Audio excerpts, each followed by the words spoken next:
Nairobi, Kenya. My name is Judith Nzioka. As we take a look at the top stories, we welcome our viewers in Kenya and around the world.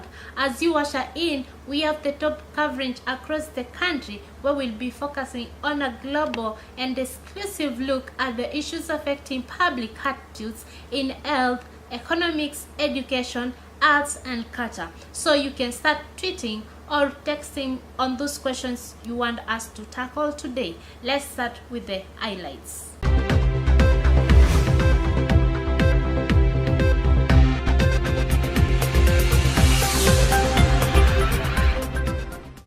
British Foreign Secretary Philip Hammond, he has said the Kenya government needs to tackle corruption, which is now a cancer, which will slow the country's economic growth. Mr. Philip, who met with Kenyan business leaders, said thriving corruption will harm the economy regardless of how well sector perform. Last week, envoys of the UK, US, and Switzerland issued a joint statement cautioning that corruption would drain economic gains Kenya has made.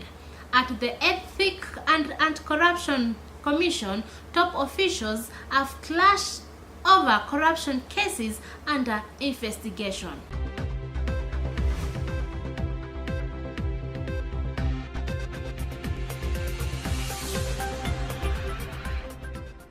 The Football Association has the right to request access to Daniel Sturridge's mobile phone records to aid the investigation into whether the Liverpool striker breached gambling rules. Last week, Daniel was charged with misconduct for alleged breaches of betting rules. During the period of January 2018, an investigation has been opened into the allegations against the 29-year-old, with Times revealing that access to mobile phone records is one request that the FS integrity team could make.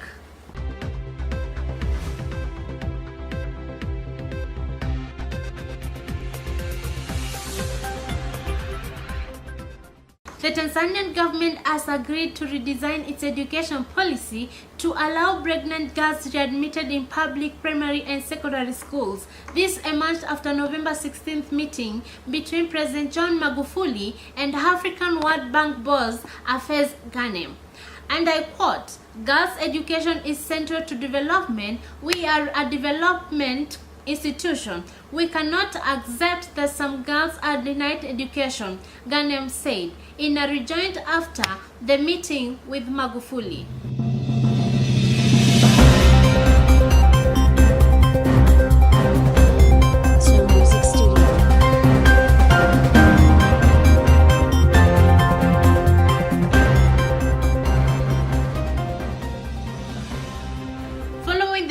On how corruption in Kenya is poisoning the economy, we are going to bring the whole story on corruption closer home to Kenya and analyze the effects of corruption on efforts that have been made by the President of Kenya, if are enough or we could do much better. Bearing in mind that most of the people now depend on begging on the streets of Nairobi, join our online conversation pertaining this discussion on Twitter and on Facebook via the handles at Wavinya Judith and Judith Nzioka respectively. I will be sure to sample your response during the course of this program and before the tail end of the program.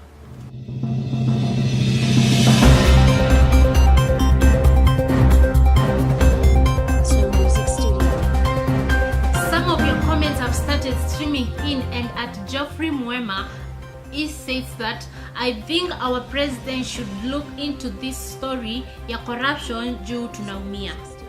Our correspondent Faith Ondwori now joins us live and gives us a measure of the corruption being a threat to Kenya's economy.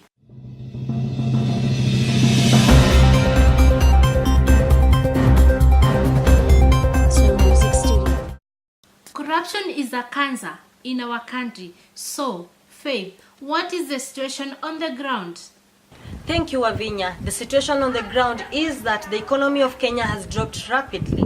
People are still complaining of the poor economy of Kenya, since not many can afford the high living standard brought about by the poor economy of the country. Okay, hello. My name is Judith, and I want to talk about how corruption has affected our economy. So for instance, let's talk about the Eurobond. You find that some top government officials borrowed some money from other countries, and this money is distributed with the same individuals. So you find, as the government and we are the ones paying for this debt. Let's talk about again the NYS. Kwa kwanza unapata watu wanafunzi wakimaliza form 4 wanachukuliwa na government, wanaenda training, then wanafanya government kazi. For that, there's a money which is promised. And this money is promised, which is supposed to be given every month, is not given to these individuals, and they continue working for government, hence affecting them. Thank you. Reporting for JN, my name is Faith Odori. That feature by our correspondent Faith Odori has elicited reactions on social media and on Twitter at Eunice Mwihaki. She's saying that Kenya is a country of many contrasts, from its landscape to demographics, and more so its social and economic inequalities.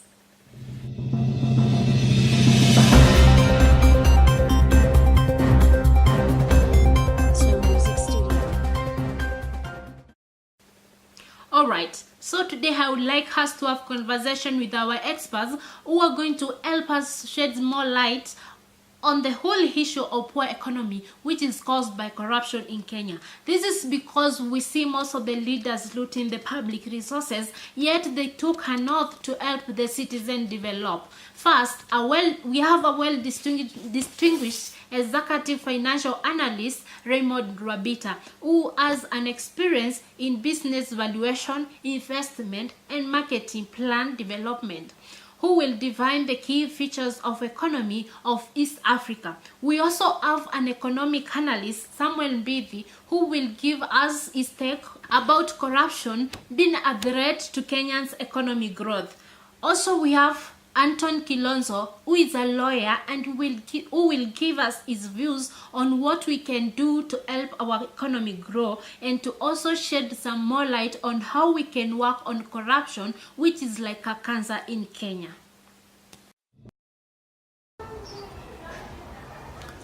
Thanks for having me. It's an absolute pleasure to be here with you today. What I think is really important as a characteristic of economies within Eastern Africa, and I'm talking Uganda, Rwanda, Burundi, Kenya, Tanzania, is there is a big dependence on agriculture as a source of revenue, and then that would be followed by things like tourism. And in the services and the manufacturing sectors, there isn't as much strength. And there is even less strength when it comes to innovative technology that could actually transform the economies within Africa. I would make the exception of one recent breakthrough, which is in the financial services. One of the things that is quite unique about the East African economy is there was an issue previously with access to finance for low-income individuals, but thanks to things like Safaricom, MTN, telecom companies filled that gap with offering mobile financial services, which were able to be used by a lot of people, and then included a whole plethora of services like insurance, investment, and even small loans that the poor people could then access. And this has been a revolution in terms of financial services within Africa, East Africa in particular. Corruption is still quite a big hurdle that countries within East Africa have to fight and get over, because what has happened is it has led to a lot of loss of investment opportunities. Recently, the head of the US Embassy mission in Uganda commented that a lot of businesses have been let believe that the investment climate in Uganda is not good because of the high levels of corruption. And this is a big thing for investors, because when there are no proper structures for taxation, for getting their money and their revenues done properly by accountants, by the revenue authority. This plagues the investment community when they don't feel there is safety in terms of clear structures and policies within the country.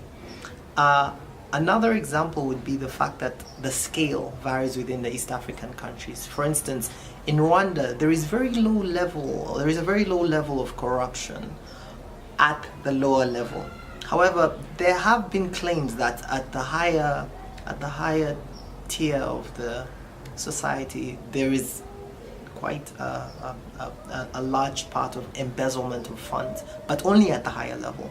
Whereas in Uganda, it's pervasive through all the levels. A famous example is the standard gauge railway project, which is supposed to link all the East African countries to the coast with a new standard rail.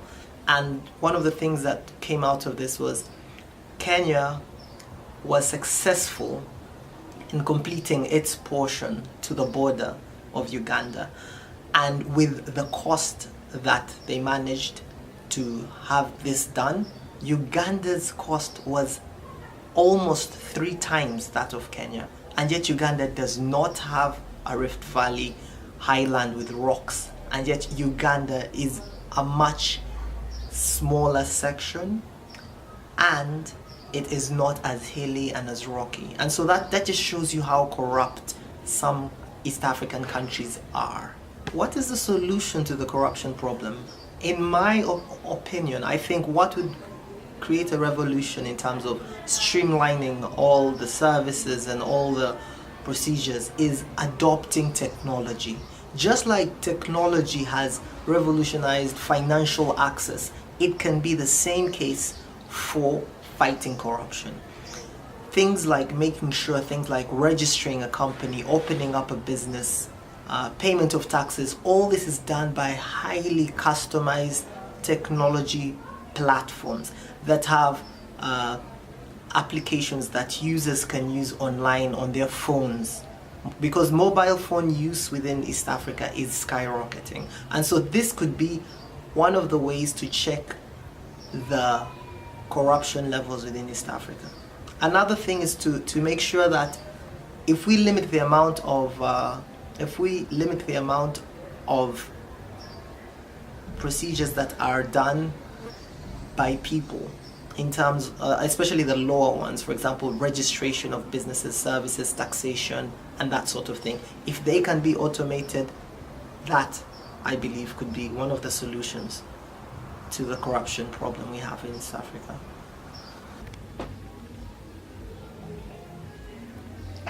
My name is Samuel Mbiti, and my opinion on how I will rate the economy, in a scale of 10 over 10, I'll just give a 4 over 10. This is because of the corruption. You find that most of the leaders are looting the country's resources, making our economy poor, and that the Wanjiku cannot be able to put the bread on the table. It's not fair to tax the Wanjikus higher. This is because that you find most of the Wanjikus are living below the poverty line, thus making their life miserable. Therefore, the government should come up with the other canon of taxation, which they can be able to raise some fund instead of taxing Wanjiku higher. We have several ways which we can put in place in order to better our economy. 1, we should pay our taxes regularly and honestly. This is because that you find that most of the leaders are not paying tax. They find some ways to evade tax, and as a country we should encourage each and every individual to pay taxes honestly, so as to reduce the debts that we have with foreign countries like China. Secondly, we should minimize on the wastage of resources. Wastage of any kind of resources minimizes the factors of production, and therefore instead of disposing metals, newspapers, we should be able to put them in a recycling centers on a monthly basis. countries like Germany and Japan are known better for segregation centers for their disposing of their waste product, and we should emulate from them. I'd like to first of all say that every citizen in Kenya has a right. They have rights that are guaranteed by the Bill of Rights in the Constitution of Kenya. And even persons who have been accused of any crimes or any misdemeanors, things that are seen as negative against the law and which are provided for under the law, including corruption, there are some basic rights that they cannot be taken away from them. If an accused person has been charged with a corruption-related crime, there are some fundamental rights, most of them which are contained in the Bill of Rights, as I have said, and also by Article 50 of the Constitution of Kenya, which provides that every accused person has a right to a fair trial. Now, just because you accuse somebody of corruption, and we have seen it happen in Kenya, where people are being accused of corruption and they're being detained for periods that are longer than what is provided for the Constitution. You will find, for instance, that somebody is not brought before a court of law within the stipulated 24-hour period, and this is a violation of their rights. What this person will do, they will go and ask a court of law to even quash the charges that have been brought against them because their rights had been infringed. They were not brought before court in due time. They also have a right not to self-incriminate. Any authority that has been mandated with the task of curtailing corruption in Kenya is bound by the provisions of the Constitution. You cannot compel an accused person, even if they've been charged by a high corruption case. You cannot force that person to give false evidence. This person has a right not to speak, in fact, which he can exercise, and these anti-corruption entities cannot force that person to speak. An accused person, whether of corruption or any other crime, has also a right to a fair hearing. This right is also provided for under Article 50 of the Constitution, which says that they must be brought before court and they must be given a chance to face their accuser, which means that they have a right to be given an opportunity to address the charges that have been leveled against them, and they have a right to respond to these charges. There are also rights that are in the Bill of Rights. There are some inalienable rights, rights that cannot be limited by Article 24 of the Constitution. These are rights against torture, for instance. If you arrest somebody and you charge them suspected corruption, you cannot torture them. You cannot imprison them without any basis under the law. These are what we call first generation rights. These ones cannot be limited in any way. Freedom from torture, freedom from slavery, freedom from forced punishment. And so any person, whether they've been charged with a corruption-related crime, has that fundamental right which cannot be curtailed. And any corruption agency that tries to curtail these rights will be in violation of the law. These are just some of the few rights that any person who has been accused under corruption-related charges is guaranteed. Now, to the best of my knowledge, anti-corruption agencies are supposed to work together with human rights entities. In Kenya, we have the Kenya National Human Rights Commission that is in the forefront of championing for the rights of every Kenyan citizen and every human in general. Now, on paper, they're supposed to work together, but you will find in most instances that these human rights entities are always challenging the procedures that were undertaken by these anti-corruption agencies, especially in how they handle these suspected criminals. We have a case in point where during a recent Law Society retreat in Diani, an officer who is an LSK member, a member of the Law Society of Kenya, was arrested very inhumanely, where she was with her 3 children, and they just came and took her, bundled her into a car, and they did not give any explanation. And the children were left there without any, they don't know where to begin. The mother was taken all the way to Nairobi. And the Kenya Human Rights Commission, together with the Law Society of Kenya, came out very strongly. And they really castigated these bodies for not even informing them in advance that they were in the process of arresting this person who has children. So on paper, they are supposed to work together so that these anti-corruption entities can know in advance their limits, where to reach, what they cannot do, and what they are allowed to do. But in practice, as I've just demonstrated, these two institutions are worlds apart. Often it's the human rights commissions and entities that will come and challenge how these corruption cases were handled by these anti-corruption bodies. Now, how to fight corruption in Kenya is a very complicated issue, because corruption is so rooted in our society, and getting rid of it it's a tedious process. What I would propose, my own opinion, is that it should start at the grass level. It should start with the new generations, because it is already entrenched in the current generation. So I would suggest that we start indoctrinating corruption into our children from a very early age. You should not show a child that it is okay for them to engage in corruption activities.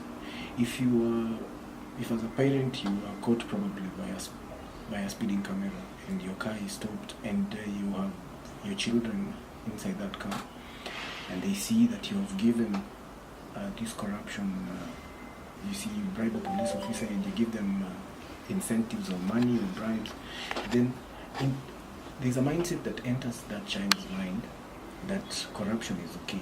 I can always get away if I bribe someone. And society, there should be a national campaign from the national level, from the county level, and also from a civil society point of view, where education is disseminated to parents and people, school teachers, people who have some sort of authority over our children, that they should start instilling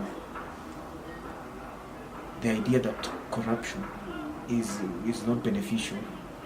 They should learn that corruption will come and affect their future lives. And not only will it affect their lives, but also those of their children.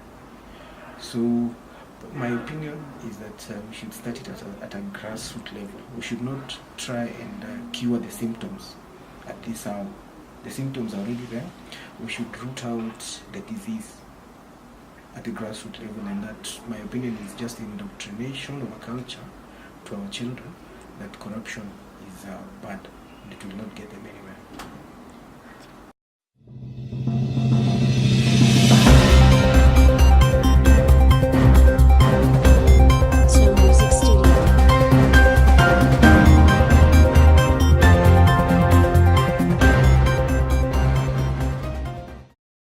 First and foremost, reports of massive corruption where public resources have been looted by people and trust with them is a bad news for the economy. We must therefore admit that corruption and the lethargic manner in which the government has responded to it has diminished the status of our economy.